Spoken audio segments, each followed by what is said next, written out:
अस्सलाम वालेकुम जी, तमाम सुन्नी शिया भाइयों को मेरी तरफ से सलाम। अल्लामा हसन अल्लाह यारी साहब जो किसी तारुफ के मोहताज नहीं है। अच्छा, आज से ना मैं बड़ी एक चीज़ नोट कर रहा था, साल एक पहले ना, तकरीबन साल डेढ़ साल पहले, जो अशरफ जलाली साहब हो जाए, ठीक है, वो इतनी इतनी किताबें रख के उनमें पर्चियाँ लगा के, इधर भी पर्चियाँ इधर भी पर्चियाँ, तो गले फाड़ फाड़ के, शियों तुम यहाँ पे आ जाओ तुम ये कर देंगे, फलां पे आ जाओ तो तुम ये कर देंगे, तुम फलान हो तुम ढिमकान हो, और उनके शागिर्दान भी। लेकिन जब से अल्लामा हसन अल्लाह यारी साहब आए हैं, कोई चैलेंज नहीं नज़र आ रहा। अच्छा, इवन इंजीनियर मोहम्मद अली मिर्ज़ा साहब भी, इंजीनियर मोहम्मद अली मिर्ज़ा, दीगर जितने बड़े बड़े उलमा हैं, हम तो सबकी इज़्ज़त करते हैं, कदर करते हैं, लेकिन जहाँ पर अहले बैत के साथ ख़यानत की है, रसूलुल्लाह के दीन के साथ ख़यानत की है, फिर वहाँ से हमारा भी दिल दुखता है। तो गले फाड़ फाड़ के अशरफ जलाली साहब, मैं शियों के साथ ये चैलेंज आया तो वो चैलेंज आया, तो अभी अल्लामा हसन अल्लाह यारी साहब पुकार रहे हैं, बैठे हुए हैं, एक बंदा 7 घंटे का लेक्चर रिकॉर्ड करवा रहा है, 7 घंटे मुसलसल बोलना, ये कोई आम बात नहीं होती। मैं नहीं कहता अल्लाह यारी कोई आसमानी मखलूक है या ये चीज़ है, लेकिन इस टाइम मेरे भी कुछ इल्मी इख्तिलाफ़ात हैं, ये नहीं कि नहीं है, लेकिन मैं उस बंदे को एज आ शिया नहीं, एज आ एक न्यूट्रल आदमी क्रेडिट देता हूँ इस बात पे कि यार कितनी तहकीक है उस बंदे की।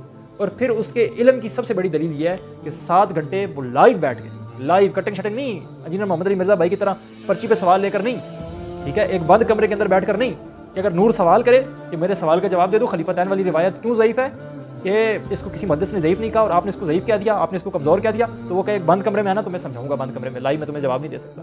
तो मैं किसी पर तंज़ तनकीद नहीं कर रहा, सिर्फ उनकी ख़यानतें बता रहा हूँ। एक बंदा 7 घंटे बैठता है लाइव और कहता है आओ आओ जो सवाल करना है मुझसे सवाल करो। और सर ये मौज़ा नहीं है तो और क्या है?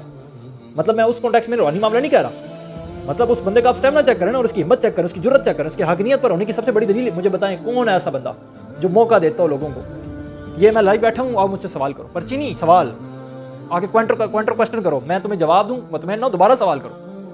मैं अल्लाह यारी साहब के फ़ज़ाइल पढ़ने को नहीं आया, लेकिन एक बंदे का एक चीज़ नज़र आ रही है यार, कि वो बंदा ओपन बैठा हुआ है, आप कोई चैलेंज नहीं दे रहा, कोई शियों के खिलाफ बात नहीं कर रहा।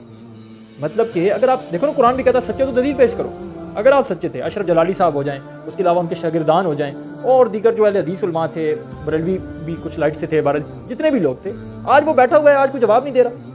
पहले इंजीनियर साहब ने कहा जी मैं हसन अल्लाह यारी साहब को चैलेंज दिया, खुद उनका ईमेल वगैरह सारी चीज़ें मौजूद है हमारे पास, जी अल्लाह यारी को चैलेंज है मेरा, वो आकर जो है इमामत पर मुनाजरा करे और तौहीद पर मुनाजरा करे, इस तरह का कोई उन्होंने चैलेंज दिया हुआ था।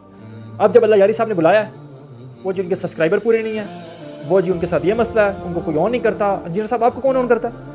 तो देखें ये बहुत आजकल मुनाजरों वाला दौर ख़त्म हो गया, जहालत वाला दौर ख़त्म हो गया। आजकल बात चलती है दलील वाली, सबूत वाली। अगर आपके पास सबूत है तो आप ठीक है, अगर आपके पास सबूत नहीं है, आपका एक बयान कराची में हो रहा है और मुल्तान में हो रहा है, तो फिर आप पे सिर्फ मीम्स बनती हैं और इसके अलावा कुछ भी नहीं बनता। तो भाई मुनाजरों वाला दौर हो गया ख़त्म, अब चलते हैं सिर्फ सबूत, स्टेटमेंट, बाइखलाक तरीके से दलील वाली बात, क्योंकि आज दौर बहुत रोशन हो गया। बहरहाल फिर से हमारा ये मैसेज है, जितने भी यहाँ पे लोग हैं, कि आप उनके शागिर्दान हैं या खुद उलमा से रब्ता करवा सकते हैं, तो आएँ, आकर अपने एतराज़ात पेश करें, सवालात करें, गुफ्तगू करें, ताकि ज़िंदगी यकीन करें बड़ी मुख्तसर है। इस मुख्तसर सी ज़िंदगी में आप जान लें कि रियलिटीज़ क्या है, हकीकत क्या है। यह ना हो कि क़यामत वाले दिन रसूलुल्लाह के सामने शर्मिंदा होना पड़े। रसूलुल्लाह पूछेंगे नहीं आप लोगों से। अल्लाह यारी साहब इसी चीज़ पे जोर देना हदीस सकलैन पे, कि मैं तुम्हें 2 चीज़ें छोड़ के जा रहा हूँ, एक कुरान, दूसरी अहले बैत, इनका दामन पकड़े रखोगे, कभी गुमराह नहीं होगे। क्यों छोड़ा दामन आपने? अल्लाह का रसूल इसका सवाल नहीं करेगा आपसे, खुदा सवाल नहीं करेगा, मैंने तुझे अशरफुल मखलूकात बनाया अकल देकर, और तूने इस अकल का इस्तेमाल करना भी गवारा नहीं समझा, मेरे रास्ते को जानने की भी कोशिश नहीं की, मैं तुझसे क्या चाहता था, मेरे मुतालबात जानने की भी कोशिश नहीं की। मेरा रसूल तो बता गया था कि तमाम मज़ाहिब में से मज़हब इस्लाम हक पर है, और इस इस्लाम में 72-73 फ़िरके होंगे, इनमें से एक जनती होगा, तूने उस जनती फ़िरके की तलाश करने की भी सहमत नहीं की, अपने आबा व अजदाद की परस्तिश में लगा रहा। तेरे सामने तो मेरी दलीलें आती रही। मेरे भाइयों, ये इस तरह काम नहीं चलेगा, 4 नमाजें पढ़ ली, 5 रोज़े रख लिए, बस ये इबादत है। नहीं, इबादत है अपने मन में डूब कर पा जा सुराग ज़िंदगी, तू किसी का घर नहीं लंग रहती है ना, पत्थर पे पिस जाने के बाद आदमी काम का बनता है, ठोकरे खाने के बाद, यानी अपनी मैं को मारना पड़ता है आपको। सर नमाजें तो सारे मुसलमान पढ़ रहे हैं, रोज़े तो सारे मुसलमान रख रहे हैं, ये इबादत नहीं है अल्लाह की। अल्लाह कहते हैं मेरी इताअत करो, अल्लाह और इसके रसूल की इताअत करो, अपने अमल ज़ाया ना करो। तुम्हारे अमल ज़ाया अगर अल्लाह और इसके रसूल की इताअत नहीं है। नमाज ऐसे पढ़ते हो, पढ़ो जैसे मुझे पढ़ते हुए देखते हो। तो आपने ज़हमत की, इतनी ज़हमत की रसूलुल्लाह की नमाज कौन सी वाली नमाज है जिनको रसूलुल्लाह छोड़ कर गए? रसूलुल्लाह गए तो मेरे लिए क्या छोड़ कर गए? ये जानने की कोशिश की आपने? हदीस सकलैन, खुदा की कसम, अल्लाह के रसूल गारंटी देकर गए थे कि इनका दामन पकड़े रखोगे, कभी गुमराह नहीं होगे, कभी जिल्लत का सामना नहीं करना पड़ेगा, कभी जलील नहीं होगे, कभी रुसवा नहीं होगे। तो ज़हमत जनाब ने नहीं की। तो भारत आज के दौर में सिवाय उस शख्स के, बस बात खत्म करो, सिवाय उस शख्स के कि जिसने अपनी आंखों को पट्टी बांधी हो, उसके अलावा तमाम लोगों पर हक आश्कार है। आज आप एक नंबर लिखते हैं, हदीस सामने, कुरान की आयत नंबर लिखते हैं, आयत सामने, आयत में लफ्ज़ लिखते हैं, तो लफ्ज़ के जरिए आयत तलाश करें। क्यों?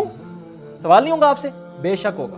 अल्लाह ताला से दुआ है कि हमें हक़ की तलाश करने की, उस पर अमल करने की और उस पर कायम रहने की तौफीक दे और अपनी मैं और अपनी अना को ख़त्म करने की तौफीक दे। बहुत शुक्रिया।